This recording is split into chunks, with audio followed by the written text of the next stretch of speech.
was anybody's first time in an airboat, guys probably figured out they were meant to said getting on a plane, felt the boat lift up a bit when we took off. And we're just gliding across the surface in those trails. Pretty much just the back of the boat is touching the water on them. That, plus being a flat bottom boat, makes these airboats perfect for the Everglades, because one of the things the Everglades is known for in general is most of it's pretty shallow. Most of it. There are some exceptions like the canals, such as that one right in front of us.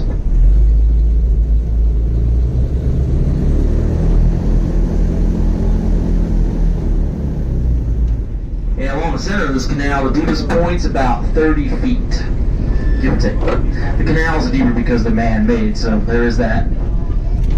Well, there's actually about 1,400 miles of canals like this throughout South Florida. This one here was blasted with dynamite out by the Army Corps of Engineers in the early 20th century as part of an attempt to drain the Everglades out. Yeah, there's that too. I mean, there's a lot of history there, folks. It's not the best part of history, but a lot of history. But don't worry, though. I'm not going to go over all that in this short tour. I don't have that much time. I just want to say the key word there was attempt. You see, they didn't exactly finish the job, thankfully. The Everglades today is over 2,000 square miles in size. For reference, that's about 30% larger than the entire state of Rhode Island.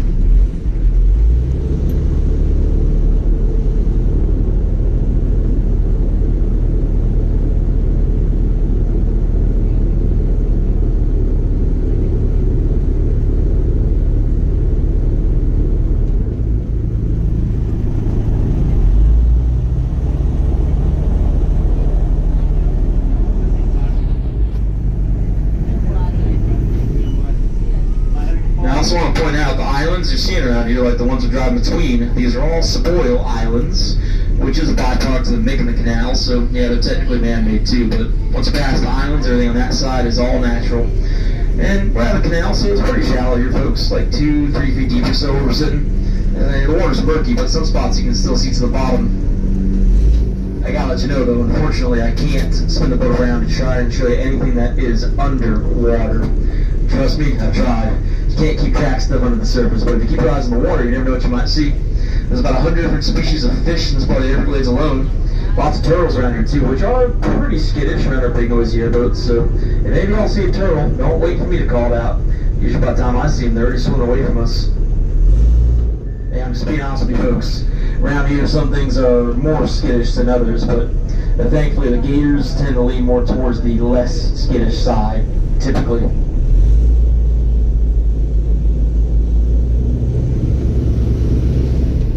As for finding them, well, like I said at the dock, I'm not going to make any promises, but there are some key spots I'm going to be checking for what I call our regulars. The gators we see more often that we're more familiar with, like Goliath by the park. Yeah, they're territorial animals, folks. Now, they still wander sometimes, so they can potentially show up anywhere. On that note, you see the lily pads all around us? They're not really lily pads because they grow up out of the water instead of pads floating on the surface, but some people do call them yellow pond lilies because you see the yellow flowers. It's part of that plant. The real name of this stuff is spatter dock. Spatter dock. It's weird, so I usually just call them lily pads anyway, but if you want, you can also call them the alligator bonnet. Some folks call it that because when the gators sit under them, it can sometimes look like they're wearing like a little hat. It's kind of silly, but it should give you an idea how often and easily even big gators hide in those plants.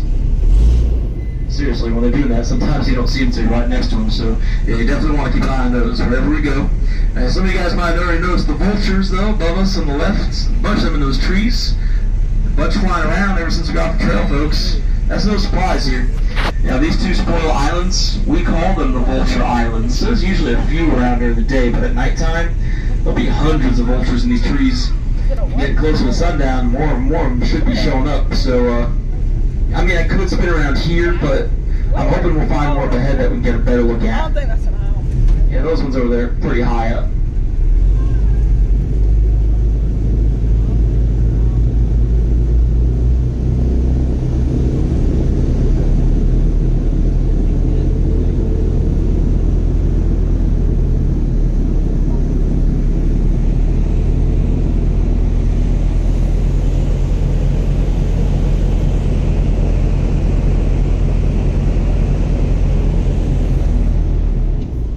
seen more of the cormorants around here too, folks. I was going to tell you more about them, but then I had to leave because Captain Toy was coming towards us off the dock. So again, those are the Florida cormorant. It's a subspecies of the double-crested cormorant, croissant. Say how you want, folks. I'm probably saying it wrong in French, but they're basically seabirds that don't go very far out to sea. At least the subspecies only goes about 5 to 10 miles out tops. They tend to stick more inland. That's why you see around here where there's fresh water. If you didn't know, that's what we're selling right now. It's not salt or brackish.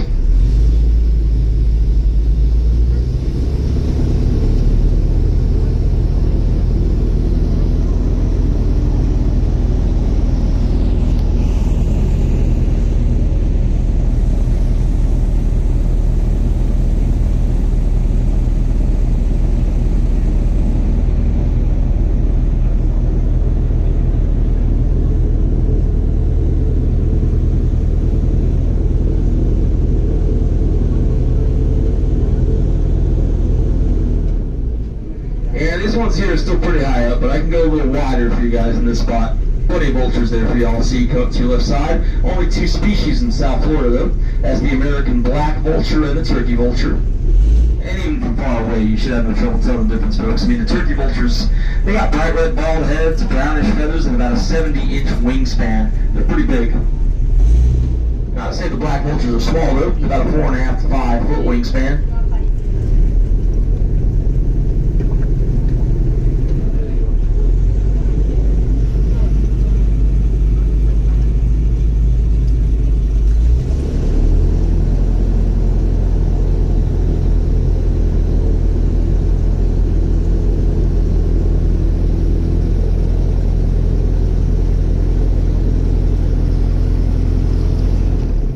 You're right here for the vultures, folks, and there's quite a few of them. Can't miss them, especially them flying in front of us like that. Yeah, 70 inches though. That's 5'10", which is about how tall I am, folks. Those turkey vultures, and that larger wingspan does make a big difference. They can ride the thermals, fly twice as high as bald eagles.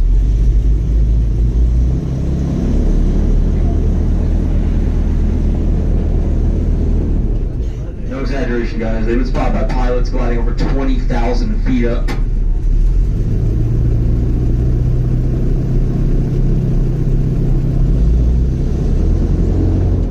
Starting to see a pattern every time we're trying to actually show y'all something. Captain Tori's catching up to us again. It means we've got to go. Why is she in such a hurry? Anyway, folks, we got the next speed trail back here to our left. This one's pretty short, just gets a little further into the shallows, but once it turns back around away from these birds, we're going to take off again. So go ahead and get ready.